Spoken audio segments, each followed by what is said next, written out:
all of us go through stress every day. Kabahagi ng buhay daw natin ang mga pangamba at mga alalahanin sa ating mga buhay. We are people who go through anxiety, go through stress, and go through cares and concerns and burdens every day. Lalo na ngayong pandemya, no? While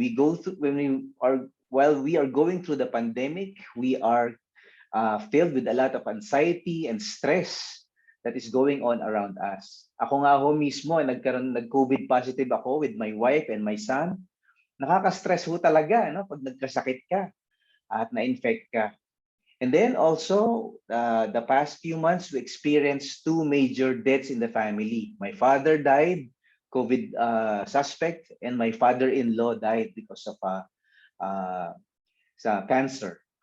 And so, stress is a reality that we all face. And ang tanong sa ating ngayong hapon is, how do we manage it? How do we cope? How do we thrive? How do we survive living our lives with all the stress that we're going through? So yan, ano? So I hope that you are ready to listen, to learn, and to interact with me. Maya-maya, I'll be welcoming your questions and your comments. And so I'd like to see some heart emojis and heart reactions if you are ready for our wonderful topic, managing stress in everyday life. Yeah, thank you. I see all those hearts and reactions, thumbs up reactions. All right, let's begin. So stress is a natural part of our everyday life. So if you're working, you are going through stress. If you are at home, or whether you're traveling, or whether you're taking care of your children, or it could be as simple as cooking or buying stuff in the grocery, or just meeting people. Even relationships are stressful. So you can be stressed at work, whether it's working in an actual office or whether you're at home. Nako, nakaka-stress po. Maraming mga iniisip, maraming mga pasan-pasan sa ating mga puso. You can be stressed also with your relationships. You know, if you're one of your stressors is a person you love or a person you care for, tapos hindi kayo magkasundo, hindi kayo magkaintindihan. Nako, nakaka-stress talaga yan, di ba? Or you can also be stressed by taking care of your kids, lalo na kung maliliit pa. I remember when my son was still a toddler. Nako, parang wala kang tulog, wala kang pahinga, and you are always running around taking care of a child. Eh paano kung mas marami ka pang anak? Nakaka-stress din yan. So if you're a parent today, this webinar is for you. If you're a teacher, this webinar is for you. If you are an office worker, or if you are someone who goes through a lot of relationships or fighting fires in your relationships, or you just simply care about people and there are many stressors in your life, this webinar is for you. You can be stressed while driving or commuting. Lalo-lalo na po dito sa Metro Manila, ano? Alam na alam natin ito. That traveling can be very stressful. Sa driving nga ho, talagang ang lakas-lakas ng temptation, no? Na busina ka ng busina at binubusinahan ka lagi, nakaka-stress daw yan, no? Yung noise, stress, anxiety na kinakos ng noise pollution around us. And even just the thought of going through all this traffic. So our lives are filled with anxiety. Stress is a natural part of our everyday life. Kaya napakahalaga na maintindihan natin kung ano nga ba ito at paano nga ba ito i-manage. You know? How do we cope? How do we take care of ourselves when we go through stress? All right, so let's begin with the first question. What is stress? Stress is a natural feeling, no, of not being able to cope with specific demands and events. However, stress can also become a chronic condition if a person does not take steps to manage it. These demands can come from work, relationships, financial pressures, and other situations. But anything that poses a real or perceived challenge or threat to a person's well-being can cause stress. So, minsan yung stress at a healthy dose, a healthy level, can be manageable and good. Pero pag nasobrahan ka sa stress, pwedeng talagang maging delikado. It can affect our well-being. So stress can be a motivator and it can even be essential to survival. Meron kasi yung katawan natin na tinatawag na fight or flight mechanism. So ang tawag dyan is the body's response to life, no? To the world. So that is called stress. It tells a person when and how to respond to danger. So however, when the body becomes triggered too easily or there are too many stressors at one time, pag sabay-sabay, patong-patong, sunod-sunod, at ang dami-dami, nako, hindi kakayanin ng ating katawan. It can undermine a person's mental health and physical health and become harmful. Kaya I congratulate you for attending this webinar because this webinar actually is for all of us. It's for me, it's for you, because we all understand the stressors and the danger that the stressors do to our mental health, to our physical health, to our emotional health as well. So let's define terms. First, let's understand what is stress according to the experts. What do doctors and mental health experts and anxiety coaches teach us? Stress is defined as part of our human response when there is a presence of danger or when we are surrounded by threats or when there is a problem to solve.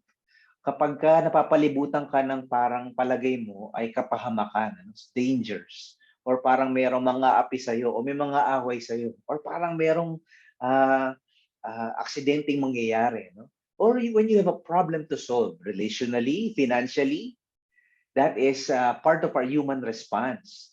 So pag hindi ka nai-stress, hindi ka tao. So kabahagi ng pagiging tao mo, dapat nai-stress ka. So hindi totoo yun na hindi daw totoo yung zero stress in our lives or zero anxiety or zero fear. Because part of being human is to feel anxiety when there is danger, when there is a problem, when there is pressure, or when there is a threat. Ay that's good Kasi kala natin, ang kailangan natin gawin is to have zero stress. Sometimes, stress can help you live better and live excellently. So when humans face a challenge or threat, they have a partly physical response. The body activates hormones that help people either stay and confront the challenge or get to safety as fast as possible. Diba? So yun yung ating human response. Pag may padaan na truck, iiwas ka. Kapag ka umaakyat ka sa isang mataas na bundok, nag-iingat ka. Ayan, ano? So that's human response to the world or to the environment. And that's called stress. In a sense, stress is good for us pala, no? It can be good for us because most people perform better, whether it's sports or work or relationships. We excel in their career. We excel in our career when we have a healthy dose of stress. Di ba? Kapag may deadline, may stress ka, pero you perform better. Or kapag ka may competition, you are under stress because you want to win. And so anong nangyayari? You become excellent, you exercise, you practice, you rehearse, and you actually do your best to excel, to become brilliant, to become successful, to become accepted. Di ba? So in a sense, stress is good for our humanity. Stress is good in any relationship, in any work, in any career, in any endeavor, in any sport, in any achievement that we have. It makes us better people. So kapag hindi ka natatakot magkamali, pag hindi ka natatakot maaksidente, pag hindi ka natatakot mapahamak, hindi ka nai-stress. At dahil hindi ka nai-stress, hindi ka nag-a-achieve, hindi ka nagbabago, at hindi ka nagta-thrive, at hindi ka nagsisikap na mag-improve. So stress, in a sense, at a healthy dose, is good for us. Pero ang problema, kapag nasobrang ka ng stress, yun ang masama. Too much stress can be harmful to us physically, emotionally, mentally, and spiritually. When there is too much stress, we become irritable, we become impatient, we become argumentative, and we become angry. Napapansin mo ba yun? Pagka sobrang-sobra na yung stress sa buhay mo, sungit-sungit mo, hindi ka makausap ng maayos, lagi ka magagalitin, dami mong kaaway, halos maghiwalay na kayo. Di ba? Kasi stress, pag naging unhealthy dose, too much stress, it can destroy your relationships, it can destroy your health, it can destroy your work, it can destroy your family, it can destroy your mental peace of mind, and it can destroy your life. Wow! So, kumaga sa kasabihan nga natin mga Pilipino, Lahat ng sobra, masama. So when we strive for balance, when we strive for harmony, we allow stress a little bit, a healthy dose, and we allow peace and we allow harmony in our lives, then we can live healthily. Yan. So when there is too much stress, our bodies exhibit negative reactions such as a churning stomach, no, kumukulo at namamalipit ang sikmura mo, ang sakit, no, para ka nagkakaroon ng acidity. Stress daw yun. Aching back, sakit-sakit ng likod mo, tight throat, rapid heartbeat, elevated blood pressure. Ako, delikado rin itong stress, ano? Mental depression, insomnia, impotence, viral infections, asthma attacks, ulcers, heart disease, or cancer. Can you imagine all of this sickness and all of these symptoms coming out simply because you failed to manage your stress? Wow, this is a challenge for all of us, no? Kung gusto mong mabuhay ng mas matagal, kung gusto mong mabuhay ng may kapanatagan, if you want a life full of peace and full of love and full of harmony, you need to learn how to manage your stress. All right, so what are the symptoms of stress? Paano mo malalaman na nai-stress ka na at sobra na? Well, some of them are feelings of irritation and inadequacy. Feeling mo, hindi mo na kaya yung mga ginagawa mo, overwhelmed, no? Headaches and insomnia, hindi ka makatulog, ikot ka ng ikot sa kama, pero hindi ka makatulog ng mahimbing, no? Tapos masakit ang ulo. Avoidance or conflicts with colleagues. Ayaw mo makipag-usap sa mga tao. Ayaw mo na makipag-hangout sa mga barkada mo. Difficulty concentrating at work. Absences or the desire to miss work. And more. So on and so forth. So what are the sources of stress? Ito yung mga pinagbumulan ng stress natin. Marami yan, ano? Pero basically, ang una is change. You become stressful when you have something new in your life, new baby, new work, nakaka-stress din yun, ha? New place, lumipat kayo ng bahay, or you got hired or you got fired, di ba? These are stressful events or chapters in your life. Or another source of change is when, for example, when you're a teenager, you are moving to adolescent, nakaka-stress yun, ha? This is a stressful moment in an adolescent's life kasi maraming changes sa kanilang hormones, sa kanilang body, hairs are coming out, and bodies are taking shape. These are stressful. Daming confusion. Changes like somebody dies. Diba? Meron kang tao na hinahanap-hanap pero wala na siya. Stressful yun. When you get sick, that's a change, you know? When you have a new school or when you get married, that's a change in your life. Nakaka-stress yan, ha? Kasi these are changes in our lives that are part of our being human. Di ba? Or change in the family, change in work, and all the changes that we go through. These are necessary changes, actually. And many of them are good changes, beautiful changes. But they can add stress to us. Another source of stress is conflicts. Pagka meron kang misunderstanding. Pagka meron kayong tampuhan, meron kayong hindi pagkakaunawaan ng mahal mo, o ng kaibigan mo, o ng kasama mo sa trabaho, or ng boss mo. Yan, ano? That can be very, very peaceful. Kasi, pagka meron kang resentment, saka bitterness, you lack peace. And there is unforgiveness, di ba? You lack peace of mind and harmony kasi meron kang iniisip na merong galit sa'yo. Or meron kang galit sa isang tao na sinaktan ka. That can be very, very stressful. So when you have to guard conflicts, sometimes conflicts can escalate and can bring overwhelming anxiety and stress in your life and you get sick. Another source of stress is criticisms. Pag meron nang bubuli sa'yo, pag may nang babash sa'yo, pag may nagka-cancel sa'yo, pag meron nag-unfriend sa'yo or nag-block sa'yo, or somebody tells you a lot of negative things about you. Very, very stressful yun. Negativity in and of itself is very stressful. Kasi you feel degraded, you feel demeaned, you feel discriminated. So kapag ka nararamdaman mo na mayroong umaaway sa'yo, umaapi sa'yo, magkaka-stress ka. It causes a lot of depression and mental health problems. Kaya nga marami nagiging suicidal, di ba? Kasi they feel unloved, they feel rejected, they feel they do not belong, and worse, they feel criticized. Uy, apply din to sa parenting, ha? As a parent, I am learning now to say more encouraging, positive words to my child rather than criticism. Tayo kasing mga Pilipino, no, we Asians, no, Chinese, Filipino, Japanese, Korean, tayo mga Asians, matipid tayo sa papuri, pero napaka-galante natin sa kritisismo. We lack praise, but we are abundant in criticism. Di ba yun ang tayo nang lumalaki tayo? Pag meron kang ginawang tama, may ginawang mabuti, tahimik ang lahat.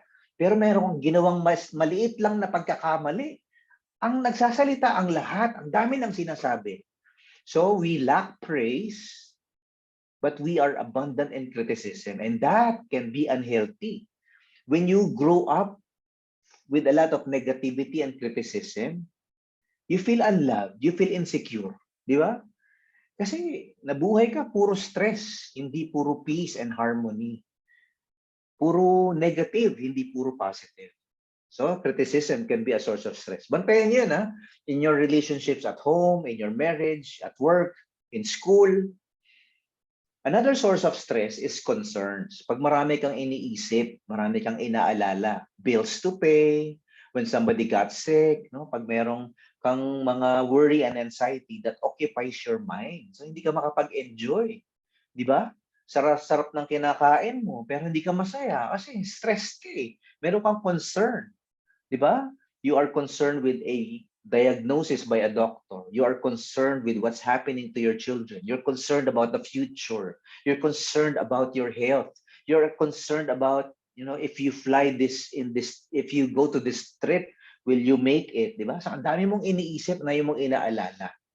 So when we live our lives filled with concerns, ang dami mong bayarin, ang dami mong mga iniisip, ang dami mong mga gustong ayusin. Lalo na kapag if you're like me, I have a perfectionist tendency. Gusto mo perfect lahat, gusto mo ayos lahat. So later we'll talk about that. When we realize that there are things in this world that we are not in control of, then we can have more peaceful lives. Pagka, di ba, makokontrol mo ba ang pandemya? Makokontrol mo ba ang sakit? Makokontrol mo ba ang bagyo, ang lindol?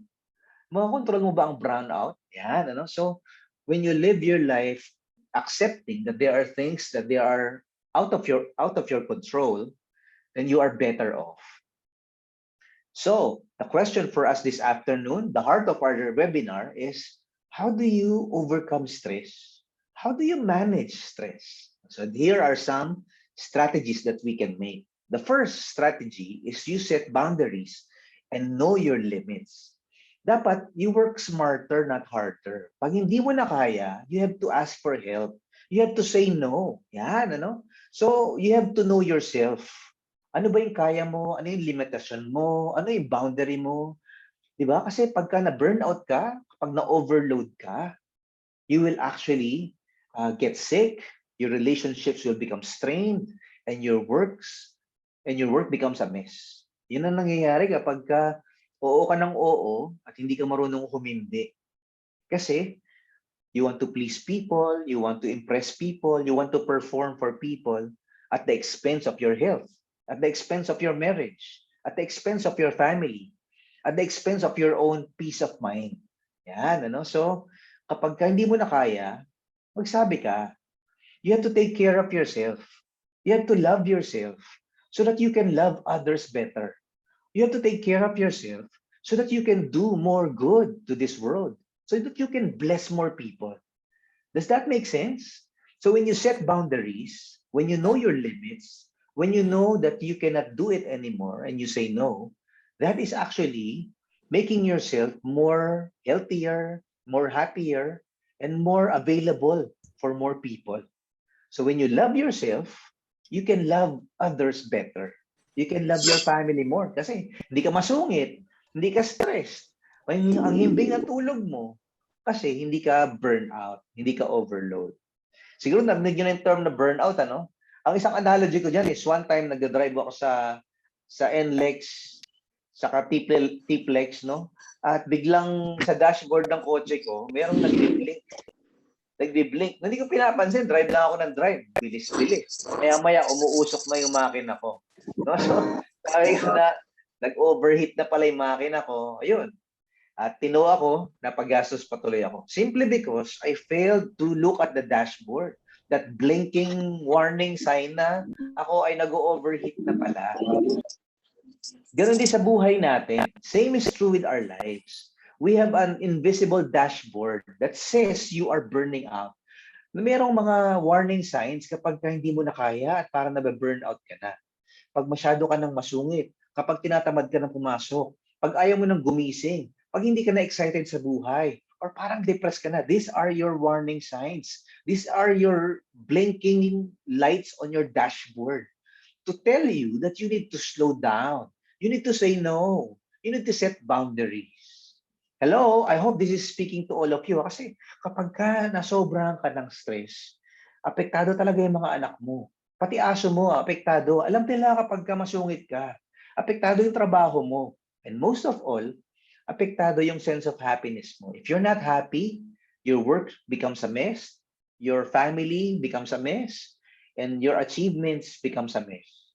So that's the first point for us this afternoon. I hope you get this. O, pusuan nyo naman. Heart emoji nga.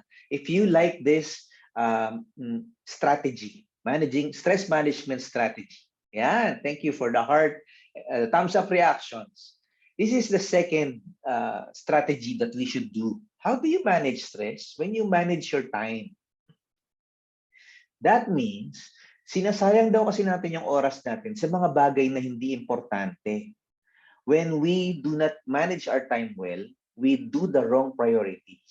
So, kumbaga, lahat tayo binigyan ng Diyos ng 24 hours per day. So, we are all equal in the amount of time that we need to consume every day. So, hindi pwedeng, pwede bang magkaroon ako ng extra 24 hours kasi ang dami kong ginagawa? Hindi.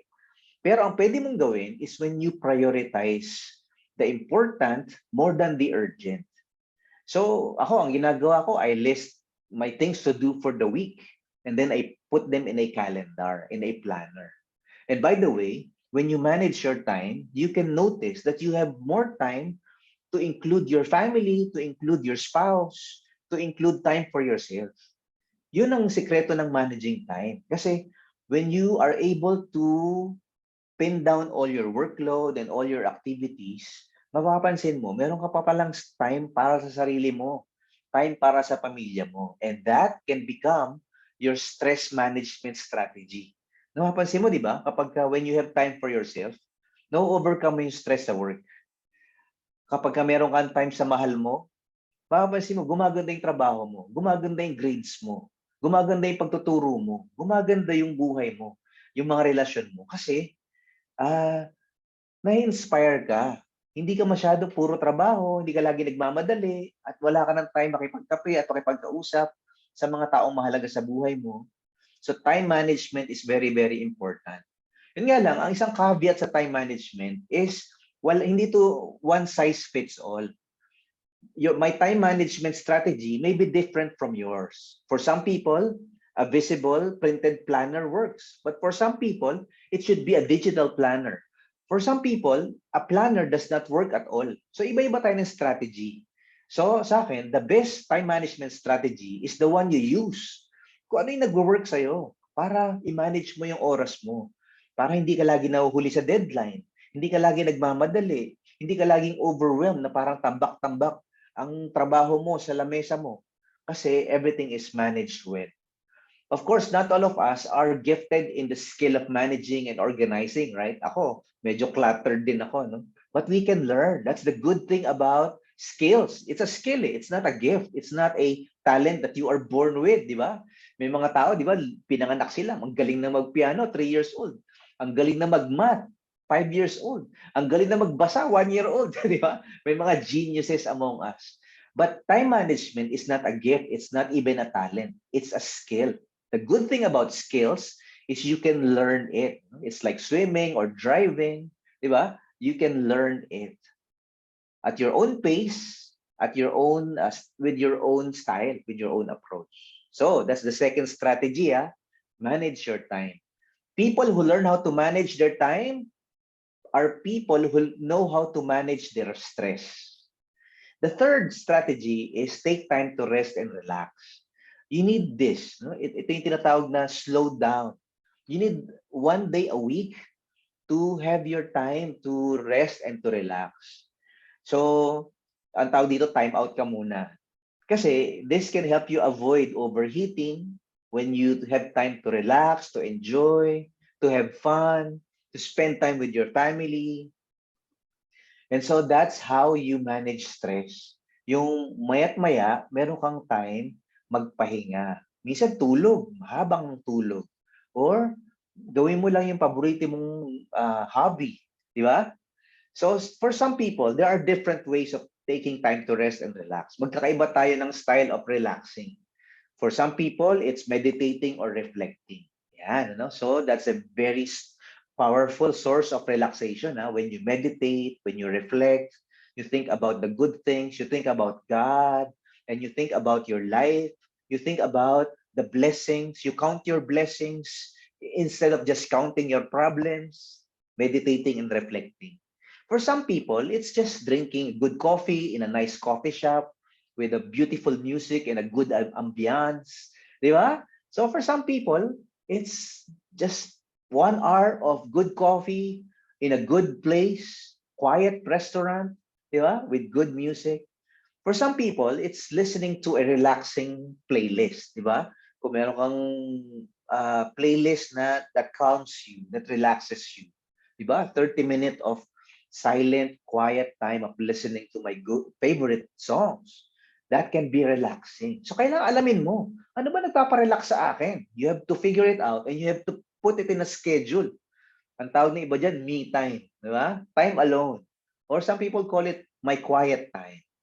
For some people, it's watching a beautiful sunset. Di ba? For some people, it's driving, traveling in a good highway with a beautiful scenery. Ay, sa akin, therapeutic yun. When I drive, long drive, with a good scenery, watching a beautiful sunset, and di ba? In a good, nice drive, long drive. Wow.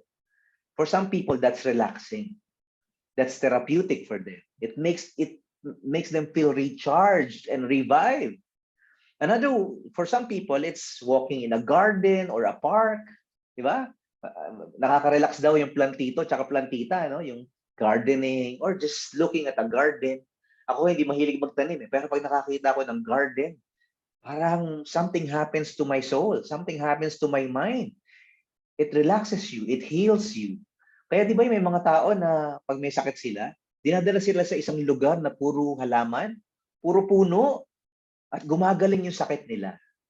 For some people, it's playing their favorite sports, favorite game. No? So, what's your favorite game? Sometimes people, when they play, they feel relaxed. Kasi walang trabaho, walang stress. Di ba? Laro lang. For others, it's reading a good book in a quiet place. So, grab your favorite novel, read your favorite book in a corner, no work, no TV, no internet, di ba? No kids, no people, just you and a good book. Yeah. So for some people, that's how they relax. Somebody once said, "What matters most is not what is happening to you. What matters most is what's happening in you." This is good, Kasi minsan we focus on what's happening to us. No? I'm sick. I have this deadline. I'm overwhelmed with this work. I have this conflict. I have this family, So what's happening to me? I feel this and I feel that. But the greatest source of our power and strength and our greatest source of peace is what's happening inside you. Di ba? Yun yung kinukultivate natin. It's like your anchor, It's your soul. It's not the physical, it's not the financial, it's not the mental, it's actually something deeper than that. It's you, it's your relationship with yourself, it's your relationship with God, it's your peace and your joy that money cannot buy. And so may mga tao, they can overcome anxiety and fear and stress simply because they found themselves, they found their secret to success. And that is the inner you. What's happening inside you? And so sometimes you have to forgive your offenders and your abusers. Sometimes you have to let go of the past. Sometimes too, you have to envision yourself 30 years from now. Diba? Sometimes you just have to listen to the promises of God and God's embrace and God's love in you. So that's what's happening inside. And that can be your antidote to stress. You can overcome any storm and any problem because you have a solid foundation, solid ground that holds you. So the fourth strategy is take responsibility to detoxify your mind. Pagka daw kasi puro toxic, negative thoughts in our mind, mangyayari niyan, hindi mo maiiwasan. Lagi kang anxious, lagi kang afraid, lagi kang stressed. Remember, circumstances are neutral. Di ba? Yung mga events sa buhay natin, whether it's a pandemic, whether it's a business bankruptcy, whether it's a problem in your marriage, whether it's a storm or whether it's a traffic problem, they are all neutral. No? So parang ang nagiging meaning talaga niyan is on the beholder. It's the perceiver who determines what it means. So when you define it as a glass half empty instead of a glass half full, when you only paint the picture of the negative implications instead of looking at the positive, when you just count the problems instead of counting your blessings, when you look at the dark side instead of focusing on the brighter side, mangyayari niyan, it spells the difference between a stressful life versus a peaceful life. So it is what you put in your minds that creates toxic emotions. Remember, so when you fill your mind with worry and negativity and anxiety and too much stress, it affects your emotions, it affects your actions, it affects your relationships, it affects your life. So you have to assume full responsibility in what you feed your mind and what story you tell yourself. Diba? Now, for example, sa office, mayroong dumaan na kaibigan mo at sumigaw ka. Sabi niya, "Hoy, pare, kamusta?" At hindi ka niya pinansin. Dire-diretso lang siya. So, will you see that as a problem? Is that a conflict? Nako, si Raulo to, ba't di ako pinapansin? So, nagkaroon ka na ng resentful, bitter ka na, di ka na makatulog, at ikot ka ng ikot, masyado ka ng anxious, overwhelmed, at gusto mo nang gumanti. Gusto mo na siyang i-block sa Facebook, tsaka i-unfriend. Yung pala, meron siyang pinapakinggan sa kanyang earphone at meron siyang kinakausap yung anak niya kasi nasa ospital. So wala siyang napapansin, wala siyang naririnig, dire-diretso lang siya. Meron palang family crisis siyang inaayos. So hindi ka narinig, hindi ka napansin. So when you focus on the negative instead of thinking, giving the people the benefit of the doubt, matatalo ka talaga ng stress. Diba? So for example, minsan sa driving, meron mga pasaway na driver sa Metro Manila, ang dami-dami ho, ano? Cut dito, cut doon, singit dito, git-git dito, git-git doon.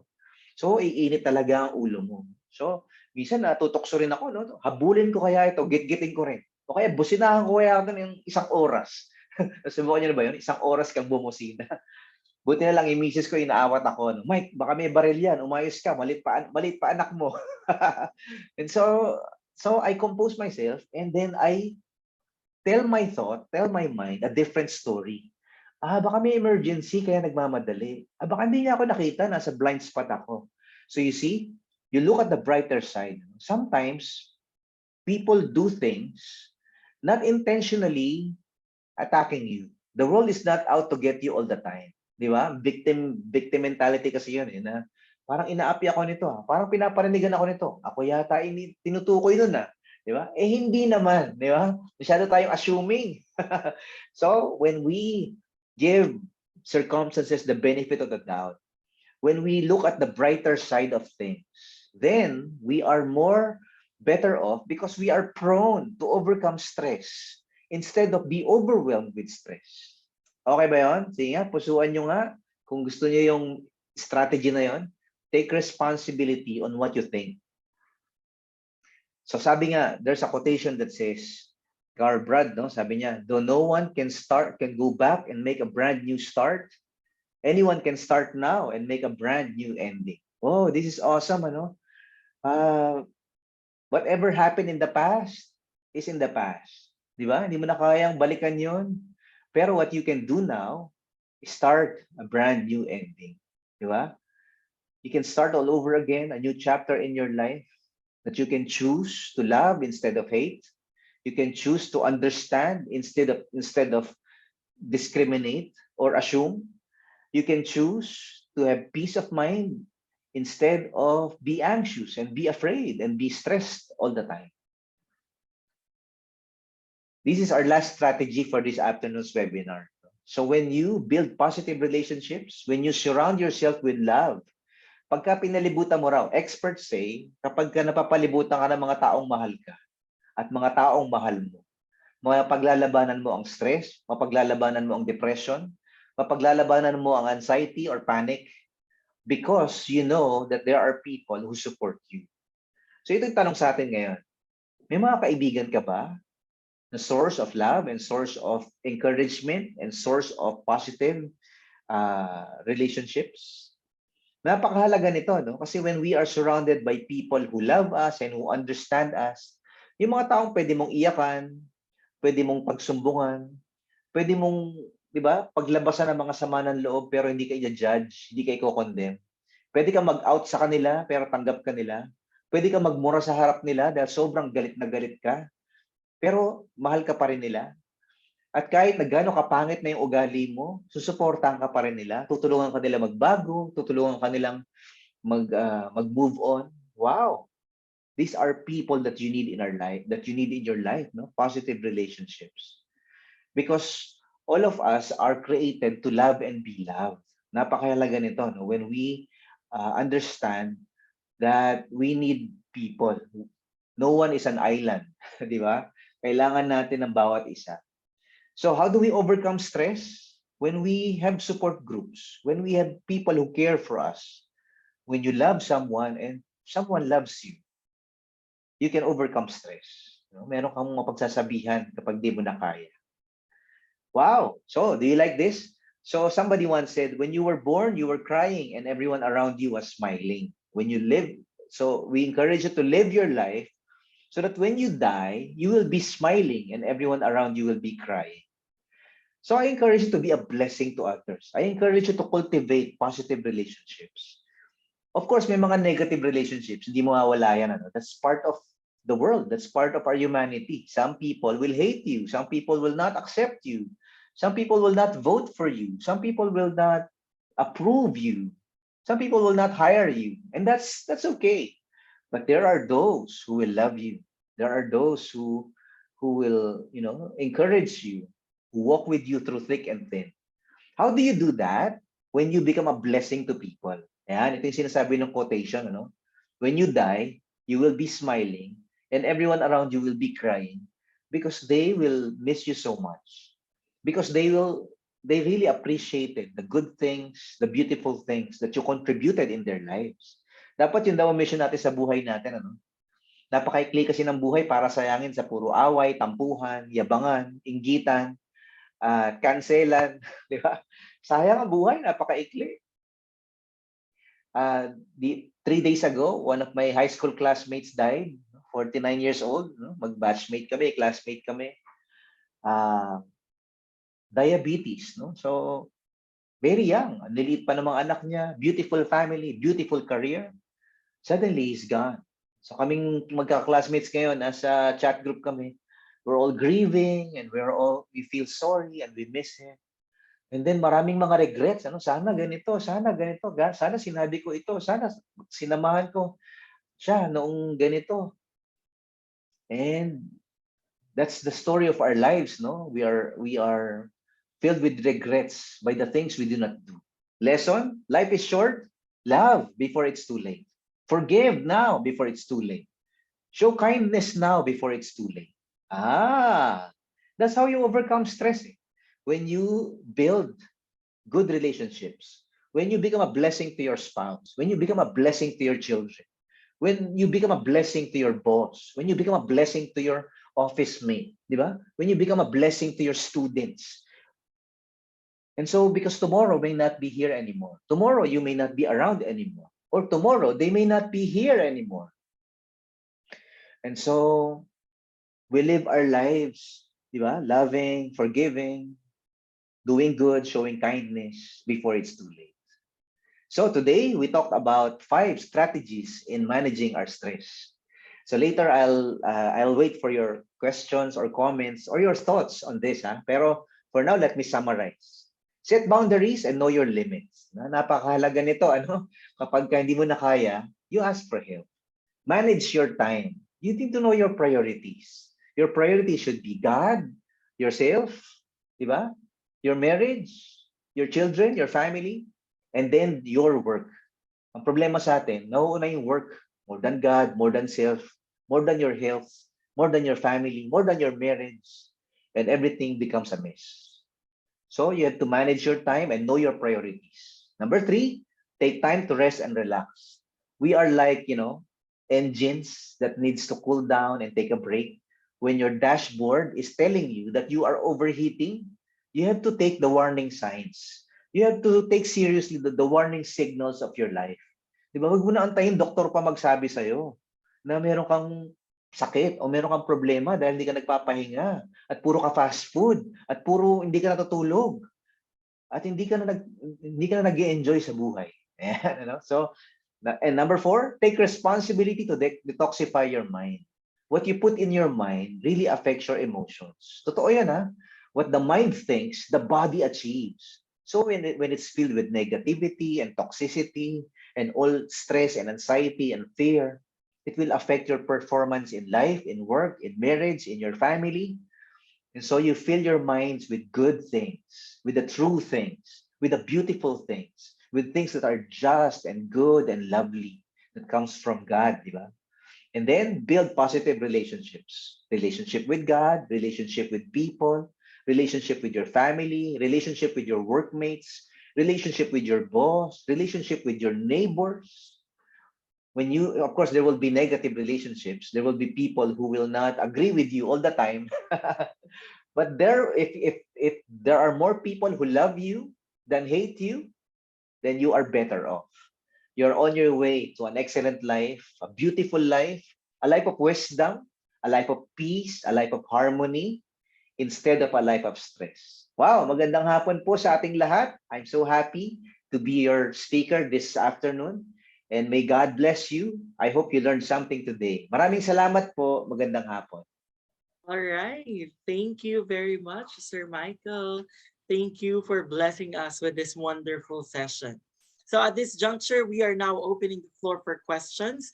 Please send it via chat box or you may raise your hand if you want to speak so that we could entertain your query. So let's talk about stress management.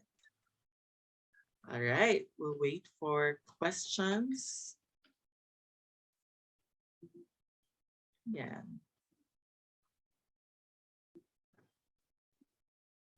Parang clear na sa kanila, sir.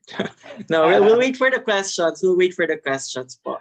Yes, thank you. By the way, Aldrin, habang natin yung mga questions na kinachat nila. In my personal life, actually, my way of handling stress is to walk away from the situation. Ewan ko sa'yo, kung ginagawa mo rin yun. For example, na nagkakatampuhan na kami ng misis ko, meron kami tinatawag na time out. Sabi niya, Mike, time out. Yeah, so we take a 5-30-minute break. Kasi when you are in the situation, you can be emotional, you can be very explosive, and you can do things that you will regret or say things you will regret. So that's one piece of advice pala, no? When you are in a stressful conflict situation, it would be wise sometimes when you take time out, walk away. And then when you come back, cooler heads prevail. Di ba? Yeah. You make more sense and you are more calmer. At wala nang sigawan. Yan. So correct, that's how you sir. handle a stressful conflict. Buti na lang, sir, at wala po akong wife. Wow. Okay. All right. So we have we have comments here po in the chat box and we have questions din po. No? Let me just give it to you. So from Miss Monette, from Ma'am Monette, this is one of the best seminars so far. Sana more of this po.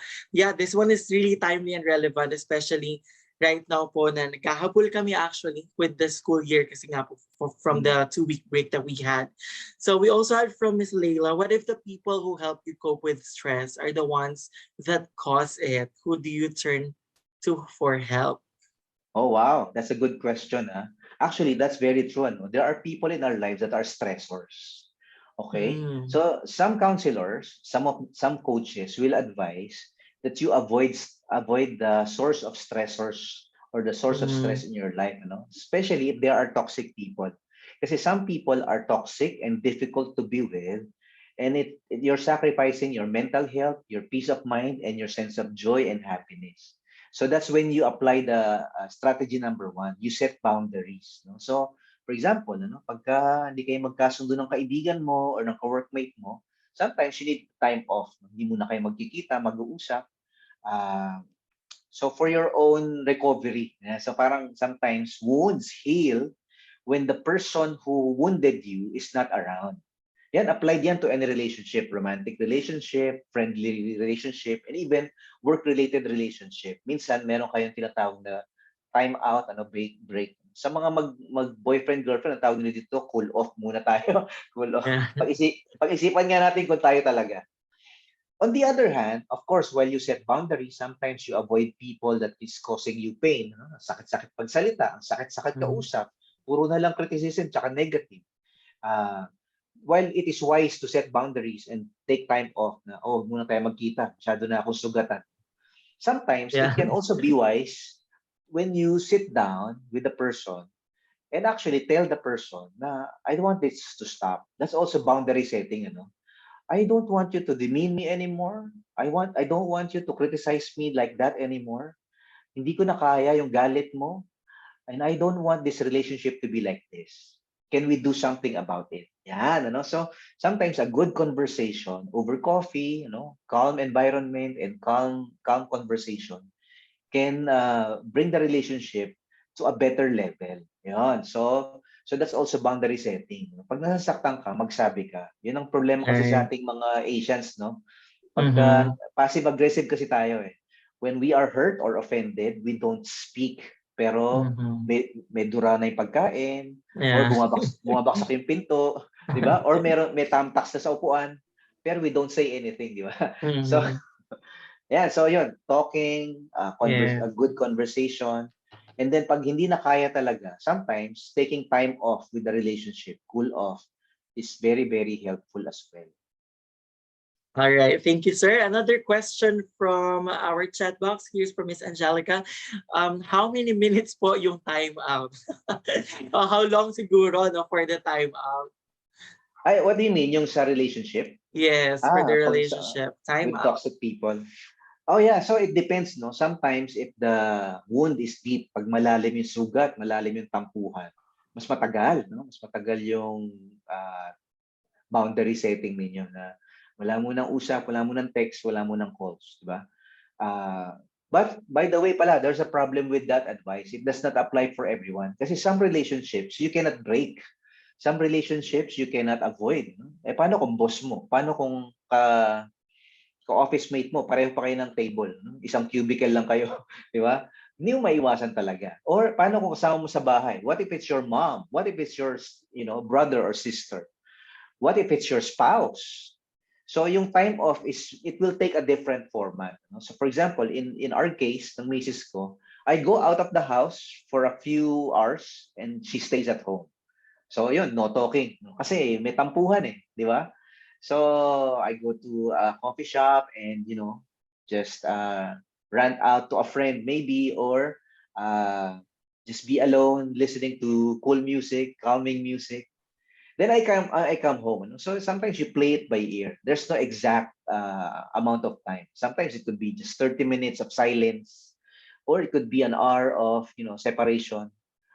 For some people, it could take days, or sometimes it's weeks. Kapag talaga nagkasugatan kayo, it's the breaking of trust or betrayal. It could take months before you are reconciled, di ba? So, but the point is, sometimes it is wise to detach yourself from people who cause you toxicity or pain. All right po. So sir, another here is I get stressed when I have nothing on my schedule. What do I do? Oh, wow. Pagka empty schedule, yung iba nagse-celebrate, no? Yay! Walang trabaho. But for some people, they are concerned na, ba't wala akong gagawin? So, Mhm. the person who said that is like me. Ano? Ako, medyo may pagka-workaholic ako eh. Kahit na nasa vacation mode kaming family, work pa rin iniisip ko, ba't walang work? Pwede ba? So, di ba, pag bakasyon ka, dapat, kain, tulog, relax, Yeah. swimming ka lang, di ba? Enjoy the kids, enjoy the sun. Pero minsan, nag-iisip ka pa rin ng trabaho. No? Well, it's a self-discipline din. Ano? Sometimes, when there is no work, uh, you determine. Ano? So, if you want to put work in your calendar that is worthwhile, para meron kang advanced work, para hindi ka mag-procrastinate, that's healthy actually. Pero when you think of work all the time, when you're on a date with your wife or your husband and you are thinking about work, that's unhealthy. When you're having Mhm. a date or family time with your kids and you're thinking about work, no? Cellphone, tingin ka ng tingin, di ba? Check ka ng check sa iPad mo, pero ang kaharap mo, mga anak mo, kalaro mo dapat, or di ba, bonding time dapat. That's unhealthy. No? That's where you set boundaries. So, so yeah, so it depends, no, kung what kind of work are you talking about. Lalo na kung clean slate yung week mo and bubor ka, di mag-work ka. Okay lang yun. Mhm. All right. Next question po, sir. Are there any tips for people who suppress their emotions? Oh, wow. So that's a good question. Ano? That's actually majority of us. No? Tayong mga Asians, Filipinos, Chinese, Koreans, and all of us. We are uh, ashamed to express our emotions, whether good or bad. No? We don't say I love you, we don't say I'm proud of you, anak. We don't do that, no? So hindi tayo sanay. Or we don't say even the negative emotions. I am hurt, I am offended by what you said. We don't say, we don't show. Or when we are grieving, or when we are angry, oh, minsan pala anger lang ang kaya natin ipakita minsan, ano. So minsan kahit anger, no, so we don't say it, we don't express it. The best we can do is silence. We punish the person by our silence, or we punish the person by our distance, but we don't show it. It's embarrassing to become scandalous in public. Parang pinagtatawanan natin yung mga tao na sumasabog in public, whether it's good or bad. Kasi minsan, sumasabog ka kasi sobrang saya mo, di ba? Uh, Pumasa ka sa bar, di ba? Woohoo! No? So, embarrassing, no? Relax ka lang, di ba? So, what's my advice? Number one, we need to accept first that it is healthy to express emotions. Emotions are not bad. Emotions are, by the way, neutral. Anger is neutral, but anger can lead to bad. It can also lead to good. Di ba? Pagka merong sumingit sa pila, dapat magalit ka. That's good anger.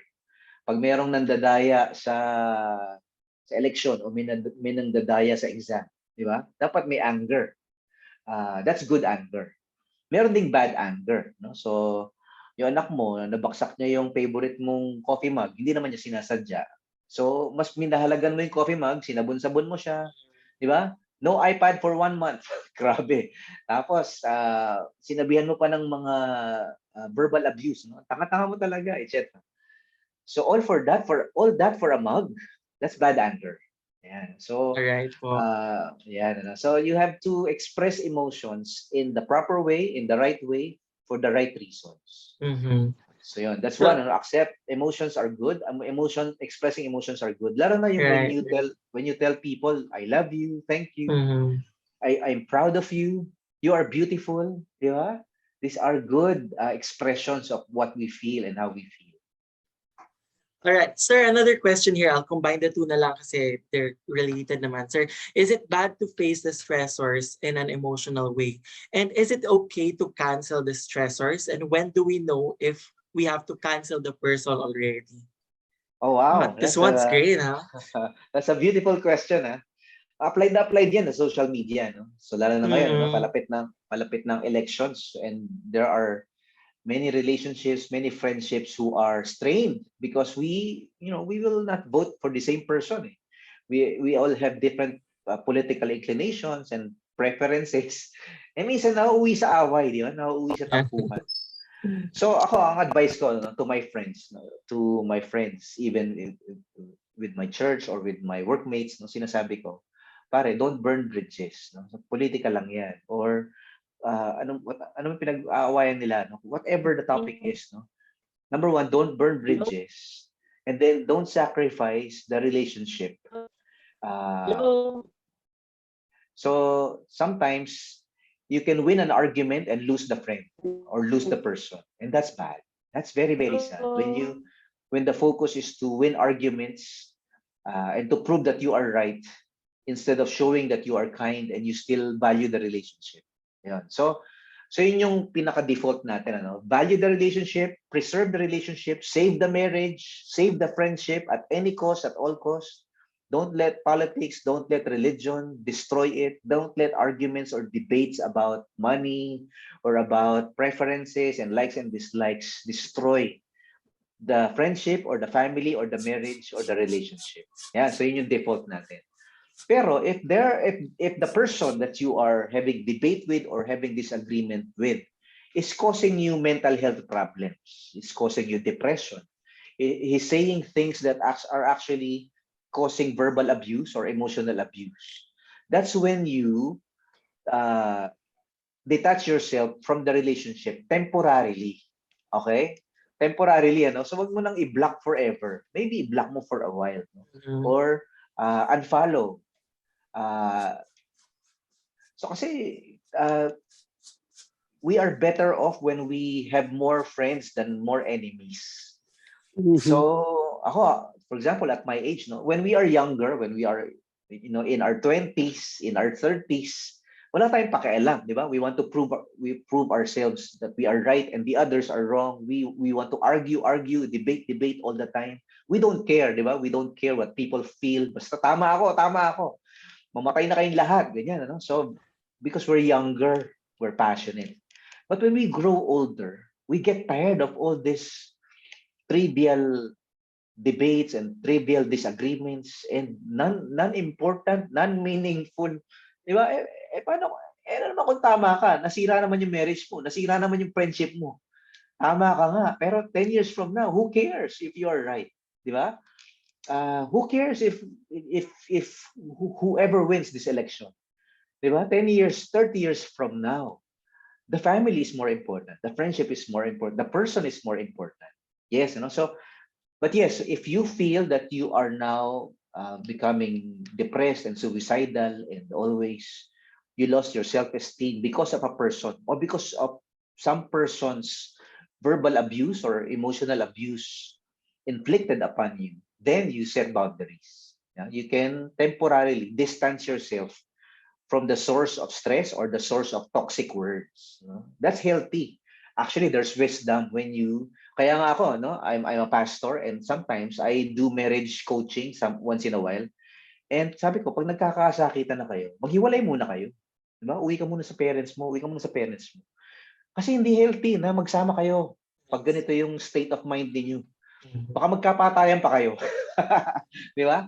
And then when you are, when you feel better, when you are able to forgive, then you come back and then you reconcile. Yan, ano? So, yung kailangan, kung magaling tayo makipag-away, dapat magaling din tayo makipagbati. When you reach out with the hand of peace and the hand of friendship to the person you are arguing with. Sometimes nonsense naman yung pinag-aawayan. Diba? Nakakalungkot yung mga balita, no? Nagbarilan dahil yung isa kinakampihan niya yung sports sa yung boxer na ito, yung basketball team na ito, di ba? Parang ano ba 'yan? Di ba? So yun, that's my 2 cents worth on that All issue. right, sir. Sir, we also have another question. I'll combine na lang din again the two, ha. So, Sige. what do we do if we don't have anything that we can use to cope with stress, like like having people or hobbies to help? And sir, another question connected to this one. What if the managing skills aren't that effective? Now, what do we do? All right, that's a good question. Ano? Sometimes nga naman kasi yung mga sinay ko example, no? Having reading a book or going to a nice coffee shop or having a playlist. Sometimes you cannot afford those. No? Sometimes you don't have money for it, for a Spotify account or whatnot. But the basic thing that you can do without really, exerting a lot of effort or spending a lot of money is sleep. Sleep is the best way to recharge our body, our mind, our spirit, our emotions. Kaya pag isang tao depressed, tulog ng tulog. Kasi it heals your mind, it heals your heart, it heals your soul. Pag broken-hearted ka, tulog ka ng tulog. Ganun din physically, pag pagod ka, pagka may sakit ka, pagka meron kang flu, tulog ka ng tulog. Kahit ayaw matulog, inaantok ka. Kasi that's the body, that's the human response to pain, that's the human response to exhaustion, that's the human response to discouragement, that's the human response to depression, that's the human response to stress. No? Our body knows how to take care of itself. Tulog. So sleep. So when Right. you can guarantee yourself, a full 8 hour, 10 hour sleep pagka exhausted ka or pagka stressed ka, it does wonders. Nako, ibang klase yung masarap at mahimbing na mahimbing na tulog. Pagising mo, you can, face the world again, you can face the Yeah. relationship again, you can face your work again, kahit nang hirap, di ba? Yung mga athletes, di ba? They sleep. Mahabang tulog niya kasi alam nila the body knows, no? The body sends signals to you na, oy, wala ka ng tulog. Ayan, matulog ka na. The second way, is to commune with your maker. When we connect to God, 'di ba? Sabi ni Jesus, no, very famous popular verse. Jesus said, "Come to me, all of you who are tired and weary and heavy laden, those of you who are burdened, and I will give you rest." That's beautiful, ah. When we come to our maker and we say, "Lord, I need help. I need peace. I need joy. Lord, I need your embrace. I need your recharge.